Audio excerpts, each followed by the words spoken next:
أشهد أن لا إله إلا الله وحده لا شريك له وأشهد أن محمدا عبده ورسوله أما بعد فأعوذ بالله من الشيطان الرجيم بسم الله الرحمن الرحيم الحمد لله رب العالمين الرحمن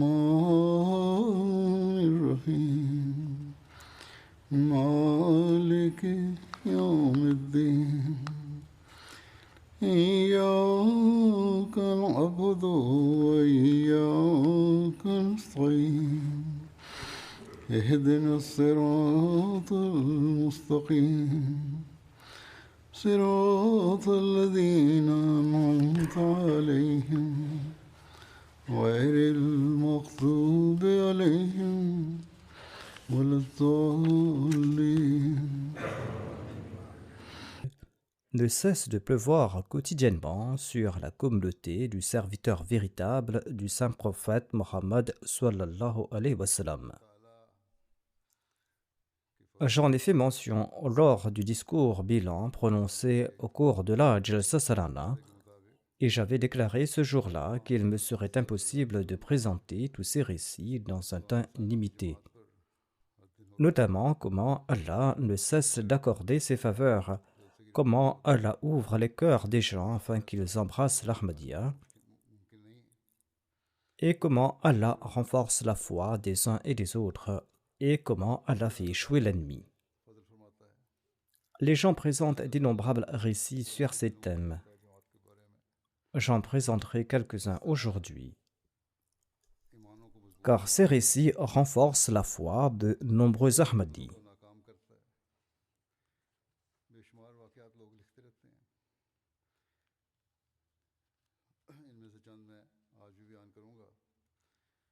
Allah guide vers la Jamaat des âmes pieuses par diverses méthodes de prédication. Et Allah établit par ce moyen de nouvelles Jamaat.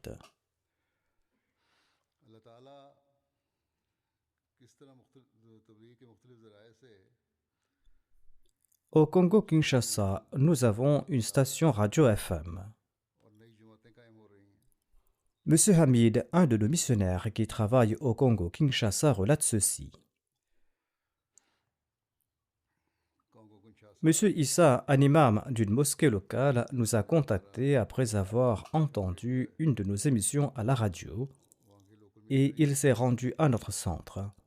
Il a compris le message de la Jamaat et il a prêté le serment d'allégeance. De surcroît, il est retourné dans son village pour prêcher notre message.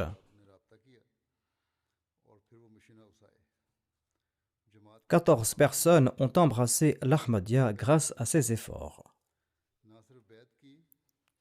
Quand notre missionnaire central a visité ce lieu, 8 personnes de plus ont prêté le serment d'allégeance.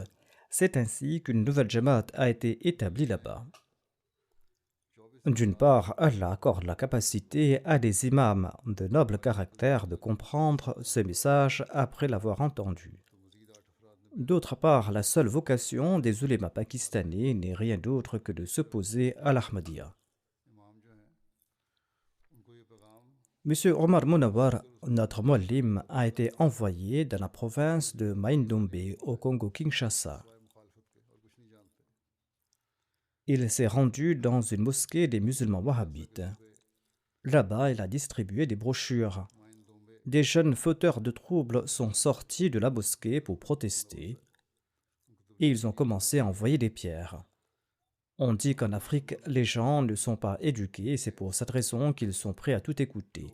Il y a aussi de l'opposition là-bas. Le muallim n'a cessé de prêcher tout en se protégeant de ces pierres.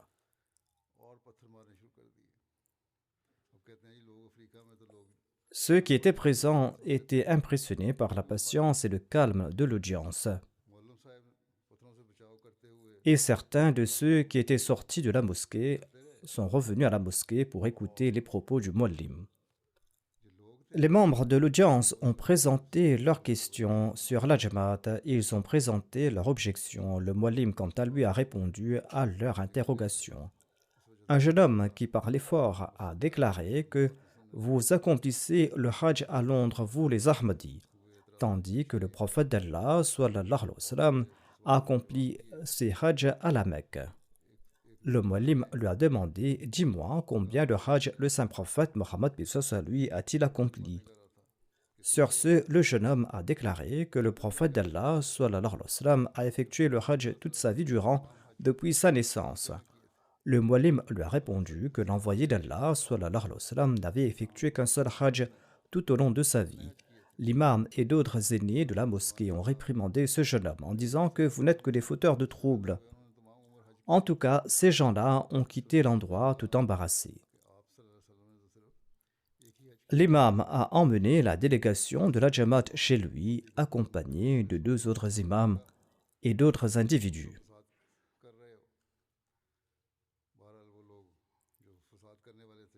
Ainsi, 42 personnes ont prêté le serment d'allégeance après avoir été touchées par la prédication de ce muallim de la Jamaat Ahmadiyya. Et c'est ainsi qu'une nouvelle Jamaat a été fondée là-bas.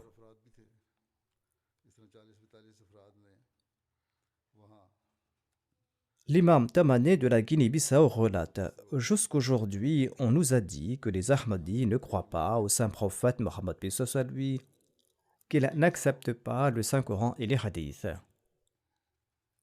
Cet imam avait suivi la Jalsa Salana. Il déclare: aujourd'hui, grâce aux bénédictions de la Jalsa, nous avons vu et entendu votre calife. Votre calife a présenté les conseils d'Allah et du saint prophète Mohammed lui, en puisant dans le Saint-Coran et les hadiths. Aujourd'hui, je suis convaincu qu'on mène une propagande mensongère contre la Jamaat Ahmadiyya. D'ailleurs, les communautés divines sont toujours victimes de ces propagandes mensongères. L'imam de cette mosquée a déclaré: j'adhère à l'Ahmadiyya à partir d'aujourd'hui et je prêcherai son message au mien.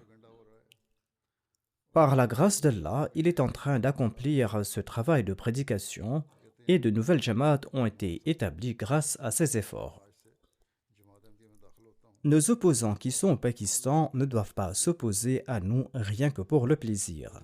Ils doivent écouter ce que dit notre enseignement, comprendre nos enseignements, lire nos enseignements, ensuite présenter leurs objections. Le Messie premier d'Islam a répété la même requête à maintes reprises. L'Amir Sahib du Libéria relate un récit sur le soutien d'Allah malgré l'opposition. 2 ans auparavant, quelques habitants de la ville de Guénaglé, du comté de Nimba, avaient embrassé l'Ahmadiyya. Ils étaient auparavant des chrétiens ou des athées. Après leur bayra, on a organisé la formation et les prières de ces nouveaux convertis sous le véranda d'une maison. Un jour, après l'office de la Swala, le missionnaire nommé Murtada a encouragé les membres de la Jamaat de prier pour qu'Allah leur accorde un terrain convenable pour bâtir une mosquée. Cette zone était un bastion du christianisme et des athées, et les gens de la région n'ont pas une bonne opinion des musulmans. Il était donc très difficile d'avoir un terrain pour bâtir une mosquée. Lors de la conversation, un certain M. Dahan, qui était athée, s'est levé et a déclaré: depuis que le missionnaire visite notre village, j'ai remarqué son comportement exemplaire. Il rencontre tout le monde aimablement et il mange dans le même récipient que les autres. Il vient s'asseoir tout près de moi, moi qui ne crois pas en Dieu et moi qui suis un ivrogne, et il me demande comment je vais. Je n'ai jamais vu pareil comportement auparavant. Je possède un terrain sur lequel j'avais prévu de construire ma maison, mais aujourd'hui j'offre ce terrain pour la mosquée. Après quelques jours, il a prêté le serment d'allégeance et il a renoncé entièrement à l'alcool. Il s'est transformé entièrement et il ne cesse de grandir dans sa sincérité. Sa ferveur est telle que les gens ont immédiatement constaté qu'il s'est transformé entièrement. La construction de la mosquée a débuté. D'aucuns ont demandé au chef d'interdire la construction de la mosquée. Mais M. Dahan a insisté en disant que j'ai offert ce terrain pour construire une mosquée et une mosquée sera construite ici. La construction s'est achevée et c'est la première mosquée de la région. Cette mosquée se nomme la mosquée Nour.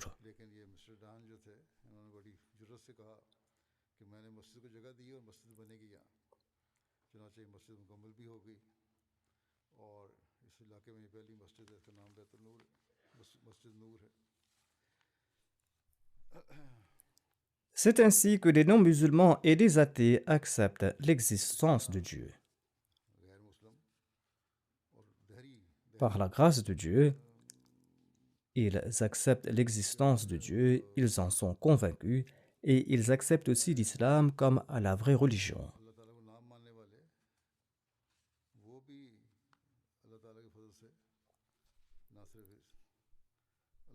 Nyanzalak est une ville du Burundi. L'opposition contre la Jamaat y fait rage car il y a aussi des musulmans dans cette zone. L'imam de la mosquée sunnite a tenté par tous les moyens de fermer la mosquée de la Jamaat.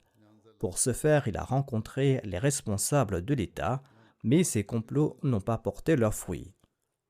Notre muallim nommé Hamza Andovimana a été appelé par l'imam de cette mosquée pour une session de questions et de réponses. Les débats ont débuté sur la question de la mort de Jésus. Quand notre muallim a prouvé la mort de Jésus-Christ avec des preuves du Saint-Coran à l'appui, ces prétendus mollahs n'avaient pas de réponse et ils ont commencé à se disputer avec le muallim et ont émis un fatwa de mécréance contre la Jamaat. Sur ce, un chrétien s'est levé et il a soutenu la position de la Jamaat et il a expliqué au mollah que la communauté ahmadiyya suit l'islam et que votre islam à vous est incompréhensible. D'autre part, une altercation a éclaté entre les mollahs de cette mosquée et les autorités ont dû intervenir et leur mosquée a été fermée par les autorités pour 3 mois. La mosquée de ceux qui voulaient fermer la nôtre a été mise sous scellé. Partout, les prétendus mollahs ont recours à la même machination, notamment de faire fermer les mosquées des Ahmadis.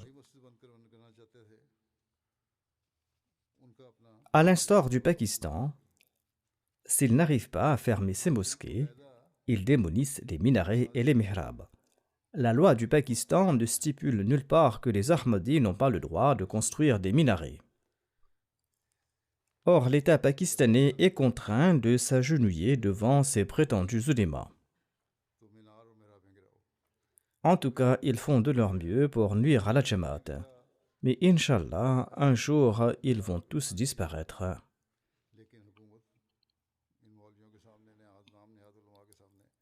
Au Pakistan, on nous interdit de publier le texte du Saint-Coran. Loin de pouvoir publier la traduction du Saint-Coran, publier rien que le texte arabe est un crime impardonnable. Certains ont même été persécutés, voire poursuivis, pour avoir écouté la récitation du Saint-Coran.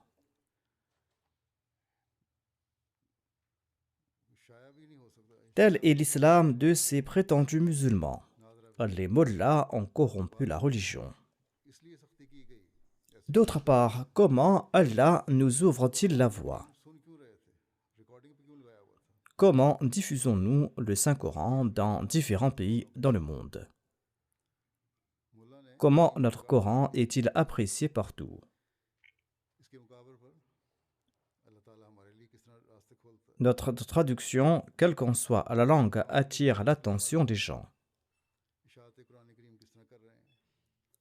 Un muallim de Dar es Salaam en Tanzanie a déclaré qu'il distribuait des brochures et il vendait des ouvrages de la Jamaat dans une région. Cette méthode permet d'ouvrir la voie pour l'établir pour la prédication. Il relate: un jour, j'ai reçu un appel d'un non-Ahmadi vivant à 30 km de chez moi. Il voulait acheter un exemplaire du Saint-Coran accompagné de la traduction en langue swahili. Le muallim a déclaré: Je lui ai dit qu'il pourra en trouver dans sa zone, mais il a insisté en disant qu'il apprécie beaucoup la traduction de la Jamaat et le tafsir de la Jamaat, même s'il en existe d'autres.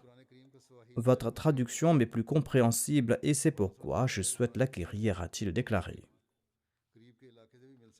M. Bilal est un missionnaire au Mali. Il relate la Jamaat Ahmadiyya avait organisé une exposition du Saint-Coran. Un étudiant est venu au stand et nous lui avons présenté la traduction française du Saint-Coran publiée par la communauté en disant que c'est la meilleure traduction contemporaine. Ce jeune homme a répondu qu'il possède également une autre traduction du Saint-Coran qui est meilleure que celle de la Jamaat. Voilà ce qu'a dit le jeune.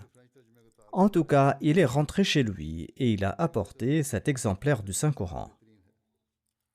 Afin de prouver la supériorité de sa traduction, il a passé plus d'une heure à comparer sa traduction à la nôtre. Il était imbu d'équité et finalement, il a été contraint d'admettre que la traduction de la Jamaat est supérieure et qu'en fait, cette traduction facilite la compréhension du Coran. Ensuite, il a acheté une copie du Saint-Coran et il l'a emportée. Comment l'enseignement de la Jamaat et comment la littérature du Messie premier d'Islam permettent-ils de faire connaître les véritables enseignements de l'islam et comment ces ouvrages établissent-ils la foi en Allah chez les musulmans, ces musulmans qui sont imbus de bonne nature? Permettez-moi ici de présenter un incident.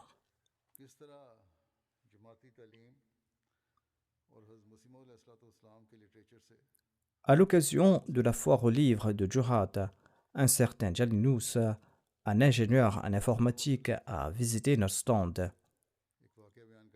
Et il a vu là-bas l'image du Messie premier d'Islam et les livres de la Jamaat.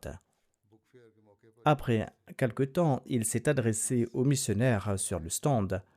Il avait les yeux en larmes. Il a déclaré « Si je suis musulman aujourd'hui, c'est uniquement en raison de la Jamaat Ahmadiyya qui m'a accordé de grandes faveurs. » On lui a demandé s'il était Ahmadi et quelle est la faveur que la Jamaat Ahmadiyya lui a accordée. Il a relaté « Je ne suis pas Ahmadi, mais je me suis écarté peu à peu de la religion pour sombrer dans l'athéisme. Mon père avait d'anciens ouvrages de la Jamaat Ahmadiyya, des livres écrits par Hazrat Mirza Ghulam Ahmad de Qadian. J'ai étudié ces ouvrages et les arguments présentés par Hazrat Mirza Saheb à propos de l'existence de Dieu dans ces ouvrages m'ont ouvert les yeux. Je n'avais pas de réponse et la foi en Dieu a foisonné en moi. C'est ainsi que des athées rétablissent la foi en Dieu grâce aux ouvrages de la communauté Ahmadiyya. Il déclare « J'étudie le matériel présenté par le site web de la Jamaat Ahmadiyya. Les arguments présentés par votre communauté en faveur de l'islam renforcent ma foi et augmentent ma connaissance. Et je suis musulman aujourd'hui en raison de la communauté Ahmadiyya. » Dans certains pays du monde occidental, en Suède ou au Danemark, par exemple, on outrage le Saint-Coran. Lorsque nous présentons les beaux enseignements de l'islam, l'attitude de ses opposants change. Aujourd'hui, c'est la Jamaat Ahmadiyya qui soutient le Saint-Coran en élevant le statut du Saint-Coran et en transmettant les véritables enseignements du Saint-Coran. Une Allemande avait visité une exposition de livres de la Jamaat et une exposition du Saint-Coran. On y avait présenté divers aspects de l'islam lors de cette exposition en citant des références tirées du Saint-Coran et des hadiths. Ces références avaient pour but de démontrer que l'islam n'est pas une religion qui prône l'extrémisme.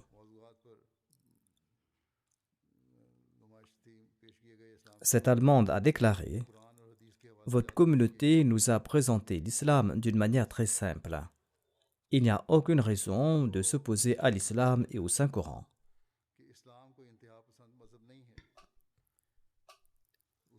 Je présente un autre incident sur la diffusion du message du Saint-Coran et les ouvrages sur les enseignements islamiques ainsi que leur effet chez les autres. Shabana Yasmin Sahiba est une professeure musulmane qui a visité la foire du livre de Golaghat. Le rapporteur déclare: elle était très heureuse de visiter notre stand et elle a directement pris la traduction du Saint-Coran en langue assami. Cette exposition avait lieu en Assam, en Inde. Elle a dit à son collègue professeur: aujourd'hui, mon rêve est devenu réalité. Je cherchais depuis fort longtemps une traduction en assami du Saint-Coran. J'avais un enseignant qui m'a demandé à plusieurs reprises une traduction en assami du Saint-Coran, mais je n'en disposais pas et j'ai pas pu lui offrir sa traduction en langue assamaise. C'est pour cette raison que j'avais de grands regrets. Et je me lamentais de ma condition de musulmane. Aujourd'hui, après le décès de mon professeur, j'ai trouvé cet exemplaire du Saint-Coran. Je l'aurais acheté même s'il coûtait des milliers de roupies.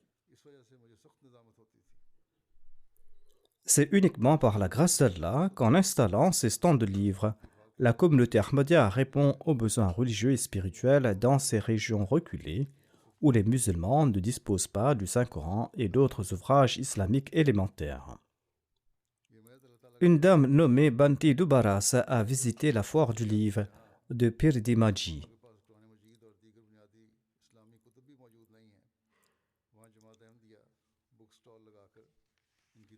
Elle est en train de construire un temple en hommage à Shiva et elle prêche l'hindouisme. Elle était surprise de voir notre stand de livres islamiques dans une région où la population musulmane est très faible.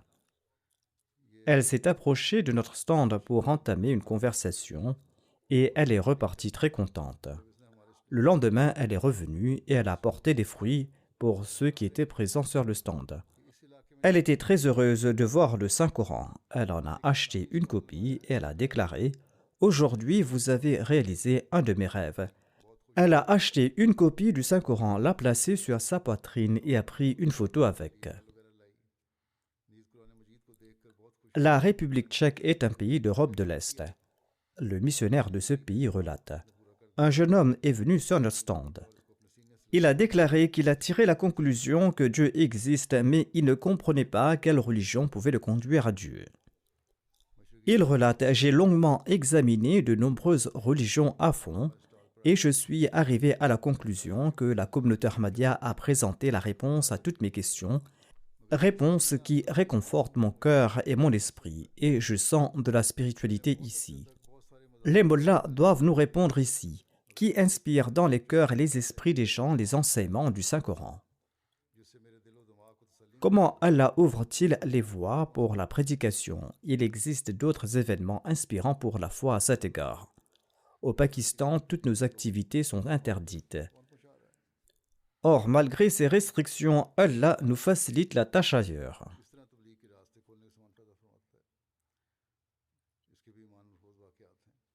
Un missionnaire de la Guinée-Bissau relate: nous avions visité le Cap-Vert en décembre dernier. Lors de la visite, nous avons ressenti le fort besoin de lancer une émission à la radio, une émission qui va aider à transmettre plus rapidement le message de la communauté. Malgré de nombreux efforts, la communauté n'a pas été officiellement enregistrée là-bas dans ce pays et nous n'arrivions pas à avoir un créneau à la radio pour nos émissions. Après la fin de notre tournée, nous avons imprimé nombre de dépliants de la Guinée-Bissau et nous les avons envoyés au Cap-Vert. Là-bas, ces dépliants ont été distribués en grand nombre.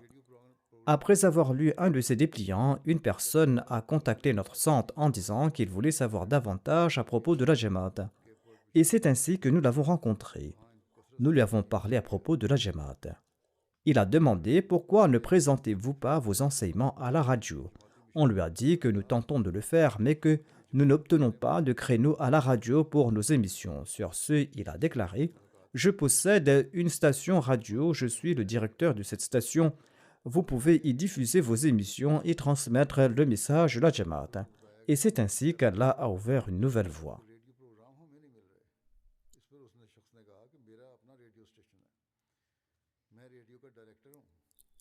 Le missionnaire du Mali rapporte ceci: un ami nommé Ahmad Touré est venu assister à la Jalsa Salana d'un village de la région de Kolikoro. Il relate qu'il existe une école de pensée au Mali qui n'accorde pas d'importance à la Salah et aux pratiques de l'islam, mais les gens qui appartiennent à cette école de pensée se disent musulmans.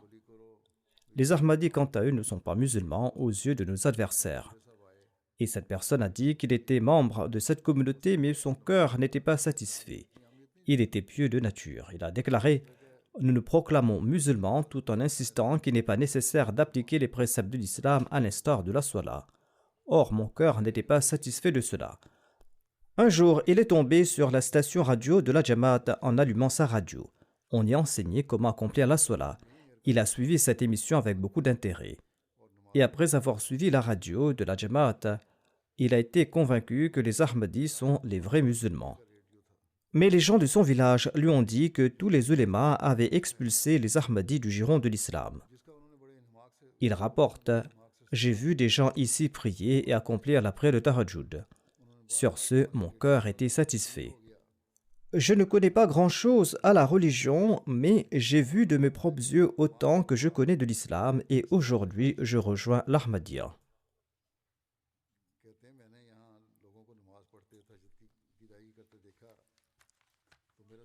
Le Saint-Coran est le dernier livre de loi divine.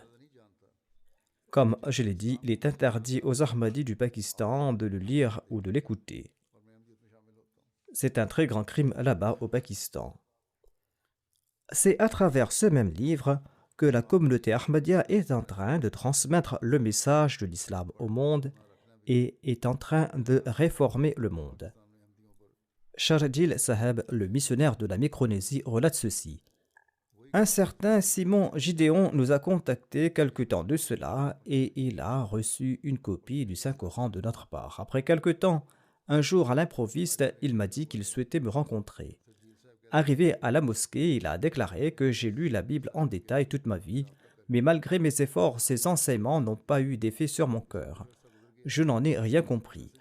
Mais depuis que je lis le Saint-Coran, j'ai l'impression que chaque parole du Coran pénètre droit dans mon cœur.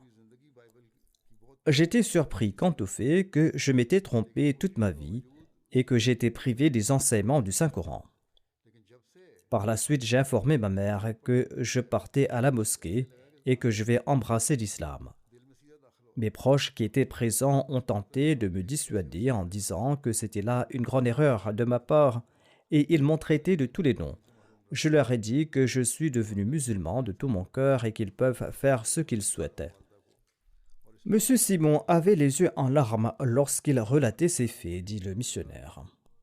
Non seulement a-t-il embrassé l'Ahmadiyya, mais il a également prêché le message de l'islam courageusement. Comment les âmes pures embrassent-elles l'islam dans différents pays du monde par l'entremise de la communauté Ahmadiyya? L'émir de la Jamaat de l'Espagne relate ceci. Un certain Francisco Pesos, un Espagnol, est devenu musulman en janvier 2023 après de longues recherches. Il considère l'islam comme une vraie religion, mais il était préoccupé par la division régnant chez les musulmans. Il comprenait que les musulmans ne pourraient plus s'unir après le califat d'Ali. Et il était au courant de l'histoire de l'islam et il s'était converti à l'islam. Il savait également que l'islam serait uni de nouveau sous l'égide du califat. Mais où trouver ce califat? En mars 2023, il est entré en contact avec M. Tariq, un Ahmadi. Il lui a conseillé d'entreprendre des recherches sur l'Ahmadiyya. Il l'a fait pendant 3 mois et ensuite il a prêté le serment d'allégeance en toute conviction. Et à présent, il vient pour les prières du vendredi. M. Khomrov Torgun est originaire du Tadjikistan. Il réside ces jours-ci au Kirghizistan. Il relate «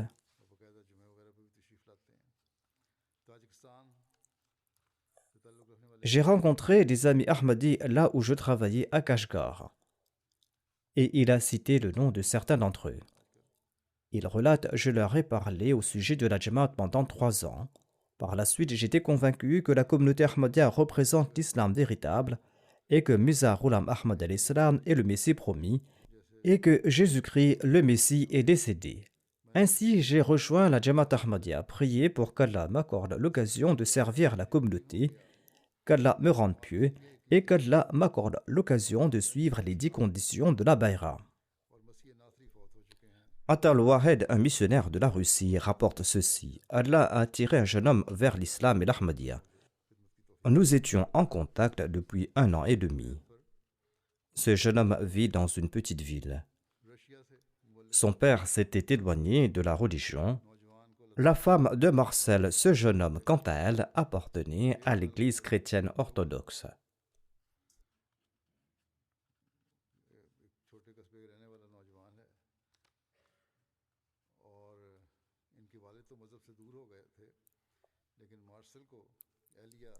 Le frère aîné de Marcel est chrétien, mais il était quant à lui attiré vers l'islam en raison des origines de son père qui était musulman.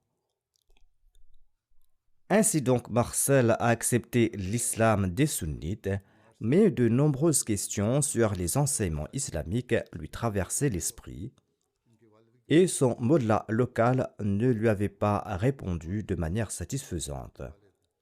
Son insatisfaction s'est accrue, et entre-temps, Allah l'a mis en relation avec la communauté Ahmadiyya de la Russie à travers Internet. Ainsi donc, M. Marcel a obtenu des réponses satisfaisantes à ces questions. Il déclare « J'ai tenté de comprendre l'islam par diverses sources, mais j'ai trouvé l'islam véritable au sein de la communauté Ahmadiyya. » Ainsi, il a prêté le serment d'allégeance.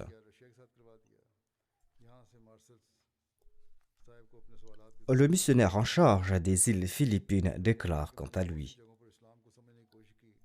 139 personnes ont prêté allégeance sur une des îles de l'archipel, dont le directeur d'une école et 2 imams.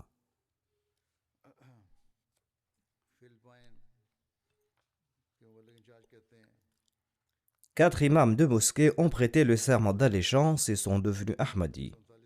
Haji Issa, l'un des imams, a déclaré que la mosquée dont il était l'imam appartenait désormais à la communauté Ahmadiyya. Une autre personne a fait don à la communauté d'un terrain jouxtant la mosquée où il est prévu de construire une maison au cours de l'année afin qu'un missionnaire local puisse y être affecté en permanence. Cet imam fait également des sacrifices financiers. Il ne se contente pas de collecter de l'argent, il a un magasin, il a un commerce et consent également à des sacrifices financiers. Il a relaté qu'il avait offert un jour 500 pesos et afin de renforcer sa foi, Allah lui a donné 100 000 pesos de manière inattendue le lendemain. C'est ainsi qu'Allah guide lui-même ceux qui sont de nature pieuse.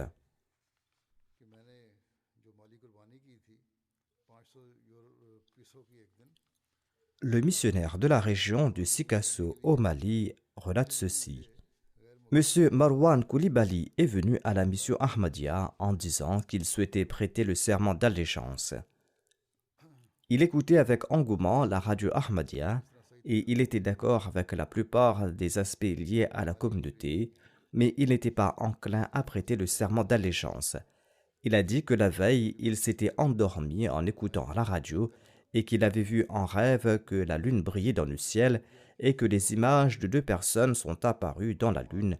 L'une de ces images était grande et l'autre était petite, et les enfants à proximité s'écriaient « Ce sont les images de l'imam al-Mahdi et de son calife. » Ils sont arrivés. Marwan Seb relate qu'il a demandé à un ancien qui se trouvait à proximité s'il pouvait également voir les images dans le rêve, ce à quoi il a répondu que non. Cependant, il a dit que son cœur était satisfait du fait que l'Ahmadiyya qui annonce la venue de l'imam al-Mahdi est la vraie Jamaat. Et lorsqu'il a vu des images du Messie premier salam et des califes, il a reconnu que la plus grande image était celle du Messie premier salam et que l'autre était la mienne, c'est-à-dire celle du calife, et il a dit que c'était les mêmes images qu'il avait vues dans son rêve. L'Amir Seb de la Jamaat de l'Espagne écrit ceci. Monsieur Carlos a prêté le serment d'allégeance cette année. Il avait déjà embrassé l'islam et avait pris le nom d'Abdus Salam. Dans un rêve, il a vu le Messie premier salam l'invitant à la paix. Après ce rêve, un jour, quand sa femme lui montrait quelque chose sur l'Internet, il a vu la photo du Messie premier d'Islam. Il a dit qu'il s'agissait de la même personne qu'il invitait à la paix dans son rêve. Il a entrepris des recherches sur l'Ahmadiyya et après quelques jours, il a fait un autre rêve. Et dans ce rêve, le Messie premier d'Islam lui a dit que je suis l'imam al-Mahdi et le Messie. Après ce songe, bien que son cœur ait accepté l'Ahmadiyya, il n'a pas prêté officiellement allégeance et il a poursuivi ses recherches. Il a vu le Messie premier d'Islam en rêve une troisième fois avec une expression de mécontentement au visage. Il a contacté immédiatement la communauté et il a prêté le serment d'allégeance.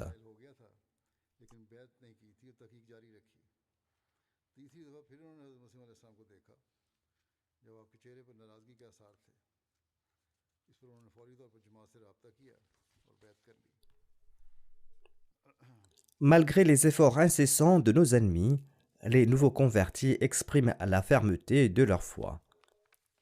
Un membre âgé de Mehdi Abad au Burkina Faso du nom de Seydou Djika relate ceci. Quand la majorité de notre village a embrassé l'Ahmadiyya, l'un de mes cousins vivant en Arabie Saoudite nous a appelés et il a pris en charge tous nos frais de voyage. Il nous a fait venir en Arabie Saoudite, il nous a fait visiter la Sainte Kaaba et il a dit ce sont les lieux saints de l'islam. L'islam est né ici et pas au Pakistan. Par conséquent, adhérer aux croyances wahhabites et renoncer à l'Ahmadiyya. J'ai dit, tu nous as fait venir ici pour nous dire tout cela.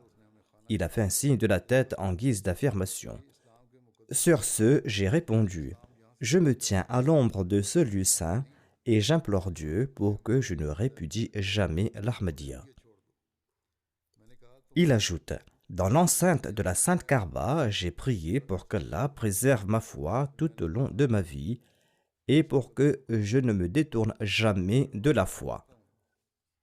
Par la suite, je suis retourné au Burkina Faso. Il se trouve que le même cousin est venu au Burkina Faso pour rendre visite à sa famille et à ses proches. Al-Hajj Ibrahim lui a prêché l'Ahmadiyya et par la suite, il est devenu Ahmadi. Et en conséquence, il est entré dans le giron de l'Ahmadiyya. Ainsi, celui qui cherchait à nous éloigner de l'Ahmadiyya est devenu lui-même un Ahmadi. Voici un récit sur la résolution et la détermination face à l'opposition. L'émir de la Jamaat du Burkina Faso relate ceci. Le muallim de la région de Dori, M. Oumar Diko, a relaté ceci. Un jour, un groupe de religieux wahhabites est venu chez moi et ils m'ont demandé de renoncer à l'Ahmadiyya, sinon ils me tueraient. J'ai répondu, vous pouvez me tuer, mais il m'est impossible de renoncer à l'Ahmadiyya et je ne cesserai pas de prêcher le message de l'Ahmadiyya. Sur ce, les mollahs sont partis furieux. Le lendemain, des hommes armés sont venus chez Omar Diko et les autres membres Ahmadis lui ont conseillé de se rendre à Dori. Cette nuit-là, le muallim s'est consacré à la prière avec les membres de sa famille et il a demandé conseil à Allah. Le muallim a vu en rêve une personne du nom d'Ismaël. Il lui a dit « Oh Omar, où vas-tu » Il a répondu « À Dori ». Ce à quoi l'homme a répondu « D'accord ». Ainsi, le lendemain matin, après ce rêve, il s'est rendu à Dori en compagnie d'un chauffeur de taxi qui l'a mené à bon port. À son arrivée à Dori, sa femme l'a appelé et l'a informé que les terroristes armés étaient venus à sa recherche. C'est ainsi qu'Allah lui a également sauvé la vie. Badr Adrimi est une personne vivant dans un village nommé Ossine au Nigeria. Il est agriculteur et avant d'embrasser l'Ahmadiyya, il était un membre actif du groupe qui s'opposait à notre communauté. Il relate ceci. Le missionnaire du village m'a présenté le message de la communauté et j'ai voulu en savoir plus à propos de la communauté Ahmadiyya. Après avoir entrepris des recherches pendant un certain temps, j'ai accepté l'Ahmadiyya. Après avoir prêté allégeance, j'ai dû faire face à une forte opposition de la part des autres villageois. Ils m'ont donné un ultimatum de 3 mois pour renoncer à l'Ahmadiyya, faute de quoi ils détruiront ma maison. J'étais très inquiet. Un jour, je suis parti travailler dans mes champs. Une violente tempête s'est abattue et j'étais sûr et certain qu'à mon retour, ma maison serait en ruine. À mon retour, j'ai constaté que toutes les maisons situées à droite et à gauche de la mienne avaient été détruites. Environ 50 maisons étaient en ruine. Non seulement que les toits de ces maisons avaient été détruits, mais leur structure entière avait été réduite à l'état de décombre.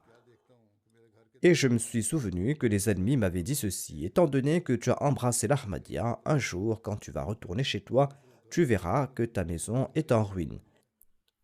Sur ce, j'ai prié: oh Allah, si cette communauté est d'origine divine, et si Mirza Ghulam Ahmad est le Messie promis et l'imam Al-Mahdi prédit par le saint prophète, paix soit lui, eh bien protège ma maison.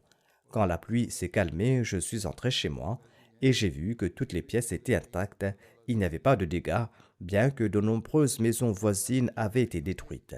Après cet incident, ma foi en l'Ahmadiyya s'est renforcée et j'étais certain que cette communauté était d'origine divine. Dans tous les pays du monde, Allah manifeste de tels incidents et son aide en faveur du Messie premier d'Islam. Le Messie premier d'Islam qui nous a présenté les véritables enseignements de l'Islam. Ceci est la plus grande preuve de la véracité de la communauté Ahmadiyya. Par la grâce d'Allah, ces incidents renforcent la foi des gens.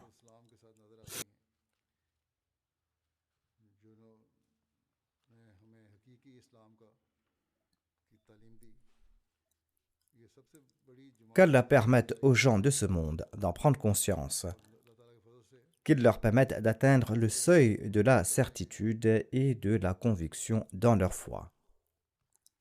Je vais maintenant mentionner quelques personnes qui sont décédées récemment et dont je dirigerai les prières funéraires en l'absence des dépouilles. En passant, je voudrais aussi ajouter que ces jours-ci, le Covid est en train de se propager de nouveau. Les gens doivent prendre des précautions à cet égard. Le premier membre décédé que je mentionnerai se nommait Amtul Hadi Sahiba, épouse de Pir Ziauddin Sahib. Elle était la fille de Hazrat Dr. Mir Ismail Sahib. Elle est décédée récemment à l'âge de 92 ans. Inna lillahi wa inna ilayhi raji'un.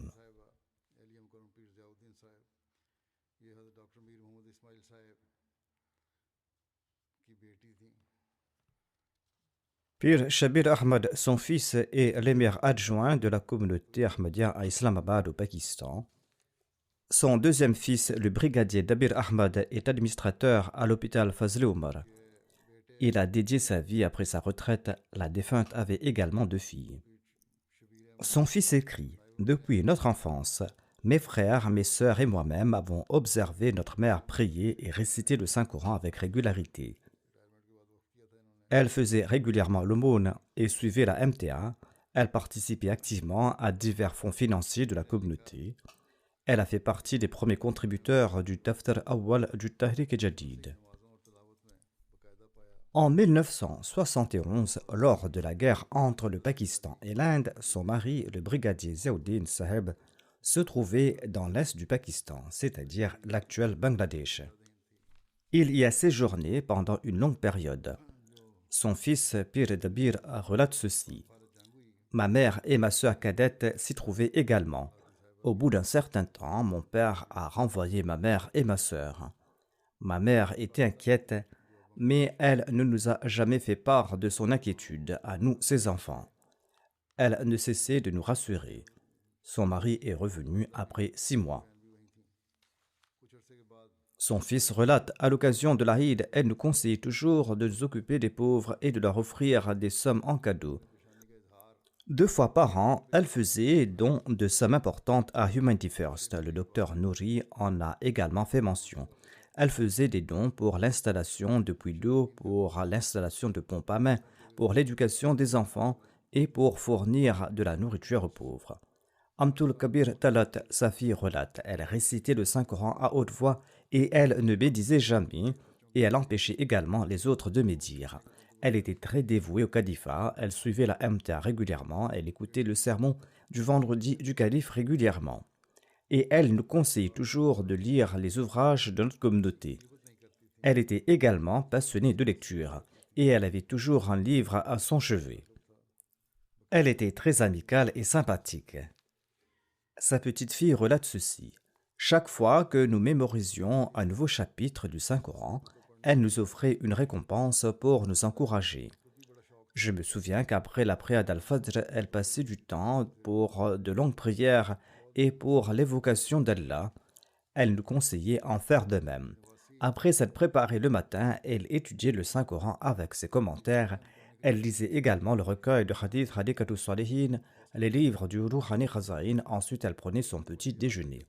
Qu'Allah accorde sa miséricorde et son pardon à la défunte, qu'il élève son rang et que ses enfants puissent aussi perpétuer ses bonnes œuvres. Le prochain défunt se nomme le respecté Thaqib Kamran. Il était un Waqfi Zindagi et il servait comme le Naib Wakil Samiou Basri. Il est décédé à l'âge de 42 ans. Les médecins pensent qu'il a succombé à une intoxication alimentaire. Une autre tragédie qui s'est passée dans la famille est qu'environ 45 minutes avant le décès de Saqib Saheb, son fils qui se nomme Arif Kamran, qui avait également consommé le même repas, est décédé. Inna lillahi wa inna ilayhi raji'un. Hazrat Chaudhry Maula Bakhsh Saheb de Talwandi Jumlan de la province de Gurdaspur, l'arrière-grand-père paternel du défunt Saqib Kamran, avait prêté le serment d'allégeance au Messie promis à l'Islam. Kamran Saheb, quant à lui, a consacré sa vie au service de l'islam et il s'est enrôlé à la Jamia Ahmadiyya. Et après avoir obtenu son diplôme, il a été affecté à divers endroits. Allah lui a accordé une fille et 2 fils. Romesa Kashifa, qui est âgé de 17 ans, Ghalib Kamran, qui a 13 ans, et son plus jeune fils est décédé en même temps que lui. Toute la famille est tombée malade. Allah a sauvé les autres. Après avoir obtenu son diplôme à la Jamia, le défunt a été affecté à la Nazarat Islawishad Makami. Ensuite, il a été choisi pour se spécialiser dans le domaine des hadiths. Ensuite, il a été envoyé en Syrie afin de pousser ses études en langue arabe sous l'égide de la Wakalat Alim du Tahrik Jadid. Mais en raison des circonstances sur place, il a dû rentrer, ou peut-être qu'il est retourné pour une autre raison. Par la suite, les studios du Tahrik Jadid ont été fondés en décembre 2018 et il a été nommé le Naib Wakil Samiou Basri Tahrik Jadid, un poste qu'il a occupé jusqu'à sa mort. Allah lui a accordé l'occasion de servir pendant 18 ans. Sadiqa Begum Sahiba, la mère de la défunte, relate que son fils Kamran était né avant le lancement du programme Waqf Now. Elle avait demandé à feu le 4e calife d'accepter ses 2 fils dans le programme Waqf Now. Le calife a accepté sa requête et les a inclus dans le plan Waqf Now. L'épouse du défunt déclare: il avait un très bon caractère. Il est impossible de décrire ses qualités. Il accordait une grande attention à ses prières. Il avait un grand amour pour le califat. Il prenait grand soin des biens de la Jamaat. Il avait beaucoup d'amour pour ses proches.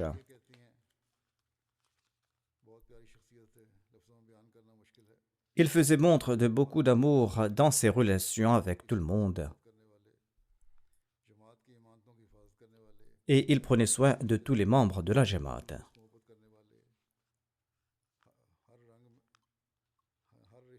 Il s'évertuait à impartir une excellente éducation à ses enfants.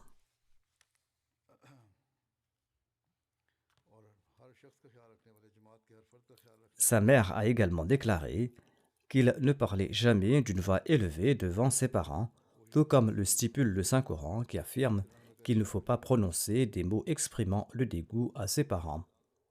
Il ne révélait jamais les secrets des autres, ni les affaires confidentielles de la Jamaat. Son épouse relate que si on entendait parler d'une affaire à l'extérieur, on l'interrogeait à ce sujet et il répondait qu'il s'agissait d'une affaire confidentielle et qu'il ne pouvait pas s'exprimer à ce propos. Il accordait une grande importance à l'accomplissement des prières en congrégation et conseillait également ses enfants à en faire de même. Il s'efforçait de prendre soin de ses enfants et de sa femme à la maison et de répondre à tous leurs besoins.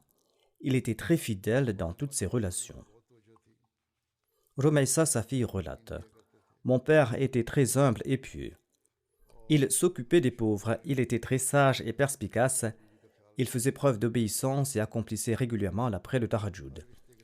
Il avait une façon très particulière de nous former moralement et il était capable de nous enseigner d'un simple geste de l'œil. Il se souciait toujours à propos de notre formation morale et il nous disait toujours que nous étions des Wakfenao et que nous devons toujours en être conscients. Je pouvais lui poser toutes mes questions et il n'était jamais réticent à me répondre, quel que soit son état. Rohan Ahmad Saeb, missionnaire qui est emprisonné en raison de sa foi, déclare: « J'ai eu l'occasion de travailler sous sa supervision et sa formation. Il m'a toujours guidé comme un ami compatissant. Il était d'une grande gentillesse et d'une grande bonté. Il possédait de grandes qualités, des qualités d'un leader. Il était un serviteur très sincère de la Jamaat et sa générosité et sa nature compatissante étaient inégalées. Prions également pour ceux qui ont été emprisonnés en raison de leur foi afin qu'Allah leur accorde la liberté. Qu'Allah accorde aux défunts son pardon et sa miséricorde, qu'Allah élève son statut et qu'il accorde aussi patience et constance à ses enfants, sa femme et à sa mère et qu'il permette à ses enfants de perpétuer ses bonnes œuvres. » Le troisième défunt se nomme le professeur Dr Mohamed Ishaq Daouda Saheb de Cotonou au Bénin. Il est décédé récemment à l'âge de 60 ans. Inna lillahi wa inna ilayhi raji'un. Il appartenait à la famille Daouda du Bénin, dont les membres ont été les premiers à accepter l'Ahmadiyya au Bénin. Le respecté Zikrullah Daoud Saheb, le tout premier Ahmadi du Bénin, était son oncle paternel. Le père du défunt, Issa Daoud, a été l'adjoint de l'émir national du Bénin jusqu'à sa mort. En 1980, quand il était encore étudiant, le défunt a accepté l'Ahmadiyya grâce aux efforts de la prédication de Zikrullah Daoud Saheb. Après avoir accepté l'Ahmadiyya, il a prêché à ses propres parents avec le concours de son oncle. Au bout d'un certain temps, ses parents ont accepté l'Ahmadiyya. En 2022, il a obtenu un doctorat en zoologie dans une université sénégalaise. De retour au Bénin, il a été nommé professeur à l'université de Parakou au Bénin. Grâce à ses capacités intellectuelles, il a participé à de nombreuses conférences dans le pays et à l'étranger. Il a servi au poste de Sadr de la Khudam al-Ahmadiyya du Bénin pendant une longue période. Il s'est joint au système d'Al-Wasiyya alors qu'il était encore étudiant et c'est ainsi qu'il a eu l'honneur de devenir le tout premier moussi du Bénin. Son épouse Rehana Daoud Saheba occupe actuellement le poste de secrétaire national de la Tarbiya au sein de la Lajna Imaïla. Elle déclare: « J'ai accepté l'Ahmadiyya après mon mariage grâce au tablir de mon mari. Il m'a enseigné le Yasan al-Quran et le Saint-Coran. Il était très noble, digne de confiance, compatissant, il s'occupait des pauvres. Il était toujours prêt à servir la Jamaat et il était régulier dans ses prières de Tahajjud. Il me conseille toujours de rester le Saint-Coran à la maison afin que la miséricorde de Dieu pleuve sur nous. »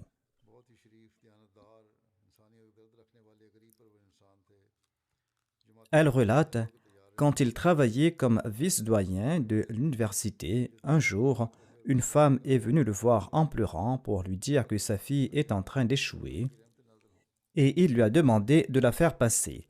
La femme a déclaré que si elle ne passe pas, son mari ne va plus payer les frais de scolarité et va la frapper. Elle avait apporté une grosse somme. Daouda Saheb lui a dit que si les étudiants passent en payant de l'argent, eh bien les pauvres ne pourront pas passer. Vous avez apporté cette somme ici pour me corrompre, mais je suis Ahmadi, je ne vais pas faire une telle chose. Vous devez reprendre cet argent et payer les frais de scolarité. Et s'il y a un manque, eh bien je vous donnerai de l'argent. Je ne peux pas, quant à moi, accepter un pot de vin et laisser passer votre fille. Quoi qu'il en soit, elle a laissé le sac d'argent, elle est partie. Je lui ai dit que le sac d'argent est toujours là, il l'a ramassé et l'a porté au comptable de l'université. Lorsqu'on lui a rendu l'argent, cette dame a demandé comment il savait où elle vivait, car elle ne la connaissait même pas. La femme qui rendait l'argent a répondu que le comptable de l'université le lui avait dit. En fait, il a pris l'argent et l'avait donné au comptable en lui disant de rendre cette somme. Suite à cela, une réunion a été convoquée à l'université et toute l'affaire a été discutée devant les professeurs de l'université et l'exécutif. La femme avait apporté au total 300 000 francs et il n'avait que 150 000 francs. C'est le comptable lui-même qui en avait pris. Quoi qu'il en soit, ses adversaires ont voulu l'écarter du poste de vice-doyen en l'accusant d'avoir accepté des pots de vin. Mais ils ont échoué. Et par la suite, le personnel de l'université et ses collègues ont ouvertement déclaré qu'il était une personne d'une grande intégrité. Le défunt aidait toujours les veuves pauvres de la région. Il les aidait à réparer leurs maisons et il traitait leurs enfants avec gentillesse. Il faisait montre d'amour envers chaque membre de la communauté. Lors de son décès, de nombreux professeurs du département de l'agriculture de l'université de Parakou sont venus exprimer leurs condoléances à Porto-Novo. Le professeur Ibrahim a déclaré « Le défunt était une personne très humble et honnête. À l'université de Parakou, il était connu comme Papa Bonheur, qui signifie celui qui est source de bénédiction pour tout le monde. Si quelqu'un était dans le besoin, il lui donnait ce qu'il avait dans sa poche et ne le laissait pas partir les mains vides. Le défunt avait une grande confiance en Allah. Ishaq Daouda Saheb, le défunt, avait un grand amour pour le saint prophète Mohammed lui, pour le Messie premier salam et le califat. Il avait un si grand amour pour le saint prophète Mohammed lui qu'il priait en ces termes. Ô Allah, le saint prophète lui est décédé à l'âge de 63 ans, ne me laisse pas vivre plus longtemps que cela. Il a relaté un jour à un missionnaire que lorsqu'il s'était rendu en France pour une opération du cœur, il était en effet cardiaque, le médecin de l'hôpital a tenté d'enlever sa bague sur laquelle était inscrit « Allah ne suffit-il pas à son serviteur ?» Le défunt a déclaré « N'enlevez pas cette bague, elle sera toujours avec moi car elle me rappelle les bénédictions d'Allah. » Bien Kamar Saheb, qui est l'émir adjoint et missionnaire en charge au Bénin, relate « Lorsque j'étais à Parakou, le défunt, lorsqu'il recevait son salaire, venait à la mosquée avec une enveloppe contenant sa cotisation dans le fonds d'Al-Wasiya et d'autres fonds de la Jamaat et demandait son reçu. Il était toujours souriant. Et lorsque frappait une épreuve ou une difficulté, il disait « Je prie et j'ai également écrit au calife pour des prières. Allah va nous faciliter la tâche. » Il laisse dans le deuil sa femme, 2 filles et 2 fils. Sa fille aînée Aziza Moksita Daouda termine son doctorat en agronomie. Ses 2 fils, Rukib Daouda et Masrour Daouda, étudient l'informatique. Qu'Allah permette à ses enfants de suivre les traces de leur père et qu'il accorde au défunt sa miséricorde et son pardon et qu'il élève son rang. Après la prière du vendredi, je dirigerai la prière funéraire des défunts.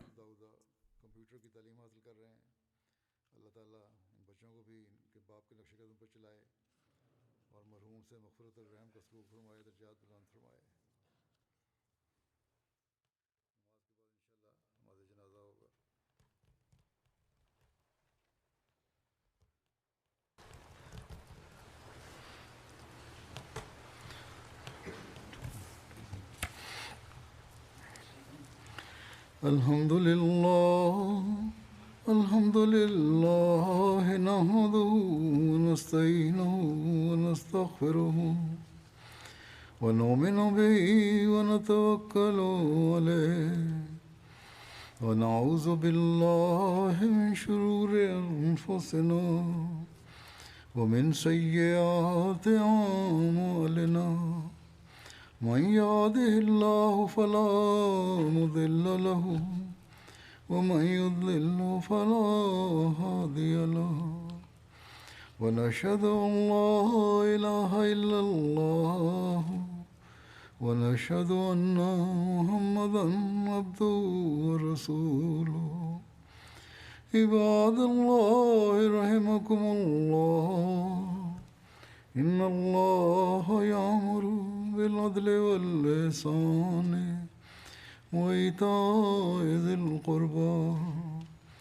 وينهى عن الفحشاء والمنكر والبغي يعظكم لعلكم تذكرون اذكروا الله يذكركم وادعوه يستجب لكم ولذكر الله أكبر